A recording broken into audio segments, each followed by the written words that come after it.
Mabuhay, mabuhay. Mabuhay po kayo, Madam Senator Amy Marcos. Mabuhay po kayo, Madam. Ginawa niyo po ang para sa bayan kung ano po ang tama.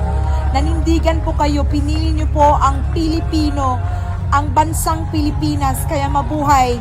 Mabuhay, Senator Amy Marcos. Proud na proud po kami sa inyo, Madam. At for sure, proud na proud po sa inyo si Tatay Digong at ang pamilyang Duterte. Maraming salamat po, Madam Amy Marcos. Ang buong DDS po ay proud na proud po sa ginawa nyo. Kayo po ay nagpakabayani. Pinili nyo po ang bayang Pilipinas. Nakita po namin ang pagmamahal ninyo sa bayan. At kahit na kapatid nyo po si BBM, alam po namin nasasaktan po kayo. Pero mas pinili nyo po ang future, kinabukasan ng ating bayan, ng ating mga kabataan. Maraming salamat po, Madam. Mabuhay po kayo, Madam, at ipagdarasal po namin ang inyong kaligtasan.